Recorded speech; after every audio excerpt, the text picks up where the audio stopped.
Assalamualaikum warahmatullahi wabarakatuh. Bagaimana kabar anak-anakku hari ini? Semoga sehat dan selalu dalam lindungan Allah Subhanahu wa taala.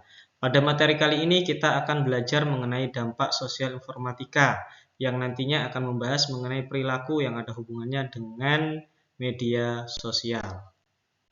Tujuan pembelajaran pertemuan ini adalah siswa diharapkan mampu menjelaskan kegunaan media sosial serta dampaknya. Yang kedua, siswa mampu menjelaskan cyberbullying dan jenis-jenisnya. Yang ketiga, siswa mampu mengkaji kritis informasi atau berita dari media online. Yang keempat, siswa menyimpulkan apakah berita tersebut merupakan berita bohong atau bukan.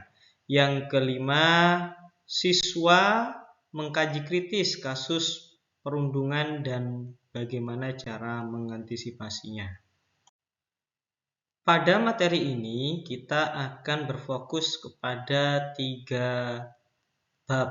Yang pertama adalah media sosial, yang kedua adalah mengkaji kritis informasi, dan yang ketiga cyberbullying. Media sosial adalah media interaktif yang memungkinkan penggunanya untuk berkreasi, menuliskan ide dan ekspresi, serta membagikan informasi tersebut dalam komunitas virtual.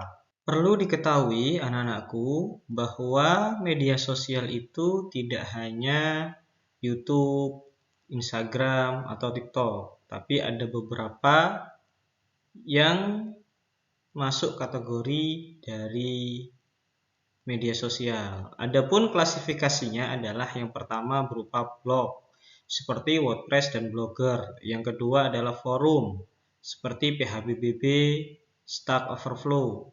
Yang ketiga adalah microblog, seperti blog tapi lebih kecil, contohnya Wix, Tumblr, Medium. Yang keempat, foto sharing, seperti Photobucket, Google Photo, Flick.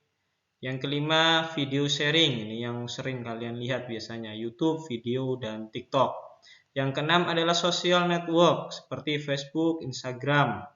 Yang ketujuh, social gaming. Nah, ini sering kalian pakai, yang tidak asing ya bagi kalian, yaitu Mafia Wars, World of War, ya, dan lain sebagainya. Yang ke-8 adalah social bookmarking, contohnya Twitter, Pinterest. Biasanya Twitter itu mengandalkan hashtag namanya ya.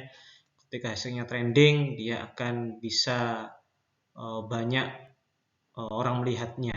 Dampak media sosial. Dampak ini terdapat 2 kategori. Yang pertama positif dan yang kedua negatif. Yang positif diantaranya adalah kedekatan antar penggunanya, semakin mudah. Yang selanjutnya adalah mempermudah komunikasi, proses rekrutmen karyawan menjadi lebih mudah, penegakan hukum dan investigasi semakin mudah karena setiap hal yang diposting atau yang diupload ke sosial media pasti ada rekam jejaknya. Yang kelima, biasanya media sosial itu tidak hanya berisi media sosial, tapi ada iklan, ya, games, dan lain sebagainya. Sedangkan untuk dampak negatifnya, anak-anakku perlu perhatikan, yang pertama adalah pengaruh terhadap kesehatan emosional. Jadi biasanya sering kecanduan, kalau tidak megang tidak enak. Yang kedua adalah banyak sekali berita bohong atau berita palsu, ujaran kebencian dan sebagainya. Maka perlu dari kita untuk memfilter informasi mana yang boleh diizinkan masuk ke kita. Yang selanjutnya adalah banyak terjadi pencurian data, biasanya karena kelalaian menyimpan password atau passwordnya terlalu mudah. Mengkaji kritis informasi media sosial. Dalam hal ini, anak-anakku diharapkan bisa memfilter atau mengkaji berita ini termasuk berita bohong atau berita yang benar. Hal yang harus diperhatikan yang pertama adalah mengembangkan berpikir kritis. Seperti misalkan kalau ada produk yang harga umumnya 100.000, tiba-tiba di online dijual 10.000 atau lebih rendah, maka itu harus kita berpikir kritis, jangan-jangan itu tidak pada semestinya ya, seperti itu. Yang selanjutnya adalah memeriksa sumber informasi, apakah itu siapa yang menyebarkan informasi itu, kita harus cek. Yang selanjutnya adalah melakukan cek dan recheck dari liputan lain. Jadi ketika contohnya adalah seperti di Twitter itu kita masukkan hashtag, nanti di situ banyak yang membuat postingan atau hal-hal yang siapa saja yang memposting. Ya, selanjutnya adalah cek validitas gambar. Jangan sampai gambar yang tahun kemarin ternyata digunakan untuk menyalahgunakan di informasi yang terbaru. Nah, tentunya yang terakhir kita harus menggunakan akal sehat, tidak dipengaruhi dengan hal-hal yang lainnya. Nah, ini kalau kita bisa mengelola ini akan dapat dengan bijak memasukkan informasi ke otak kita dan kita akan lebih bisa memaksimalkan penggunaan media sosial milik kita. Selanjutnya yaitu mengenai cyberbullying. Cyberbullying adalah perundungan di dunia maya menggunakan media digital. Perundungan adalah perilaku agresif yang dilakukan oleh seseorang kepada korbannya, baik melalui media sosial, aplikasi chat, atau yang lainnya. Nah, pada perilaku cyberbullying ini banyak sekali, contohnya mengirim gambar yang tidak pada tempatnya, ya, melakukan penipuan atau memasang profil yang tidak aslinya. Ya, untuk lebih paham, bisa kalian mengikuti latihan pemahaman pada tombol ini.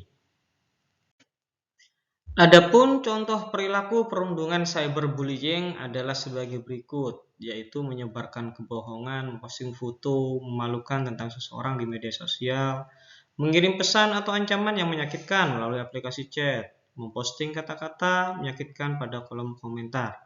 Itu termasuk contoh perilaku perundungan cyberbullying. Dan contoh-contoh yang lain yang bisa kalian lihat atau baca pada materi ini. Nah, kita sudah sampai di materi yang terakhir, yaitu tips untuk pencegahan terkait cyberbullying. Jika seseorang mengunggah sesuatu yang menyakitkan, maka kalian tidak langsung menghapus unggahan tersebut dan jangan membalasnya.